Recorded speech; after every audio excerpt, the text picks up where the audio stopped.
Hi hello అండి. ఈ meal మేకర్తో మంచి హెల్దీ రెసిపీ చూపిస్తాను రండి. Healthy and tasty also. ఎంత టేస్టీగా ఉంటుందంటే అంత టేస్టీగా, పిల్లలు చాలా ఇష్టంగా తినేస్తారనమాట. మీల్ మేకర్ని మంచిగా ఉడకబెట్టుకొని బాగా ఉడకబెట్టేసుకున్న తర్వాత స్మాష్ చేసేసుకొని, ఆలుగడ్డను కూడా ఈ విధంగా స్మాష్ చేసేసుకొని, తర్వాత ఎల్లిపాయలు, కొత్తిమీర, పచ్చిమిర్చి వేసేసుకొని, కారము, ఉప్పు, కార్న్ఫ్లోర్ 1 టేబుల్ స్పూన్, కారము, ఉప్పు, ధనియాల పొడి హాఫ్ టేబుల్ స్పూన్, ఉప్పు, పసుపు అన్నీ హాఫ్ టేబుల్ స్పూన్ వేసేసుకొని మంచిగా వీటన్నిటిని బాగా కలిపేసుకొని, మంచిగా కార్న్ఫ్లోర్ని ఒక 2 టేబుల్ స్పూన్ ఒక బౌల్లో తీసుకొని వాటర్ వేసుకొని కొంచెం లిక్విడ్ లాగా చేసేసుకోండి. ఈ విధంగా మొత్తం కలిపేసుకున్న తర్వాత మనము ఈ మొత్తం కలియబెట్టుకున్న తర్వాత చిన్న బౌల్స్ లాగా చేసేసుకోండి.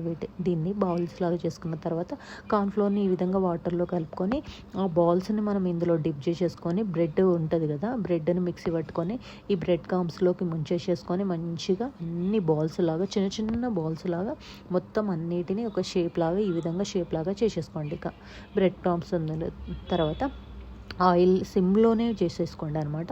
మంచిగా ఆయిల్ బాయిల్ అయిన తర్వాత మంచిగా బ్రెడ్ బాల్స్ని మంచిగా గోల్డెన్ కలర్ వచ్చేంతవరకు, ఈ కలర్ వచ్చేంతవరకు సిమ్లో బాగా లోపల వరకు డీప్ కుక్ అయ్యేంతవరకు మంచిగా కుక్ చేసేసుకోండి. ఆయిల్లో డీప్ ఫ్రై.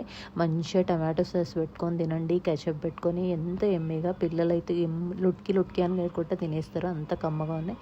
చాలా అంటే చాలా బాగున్నాయండి. Meal maker protein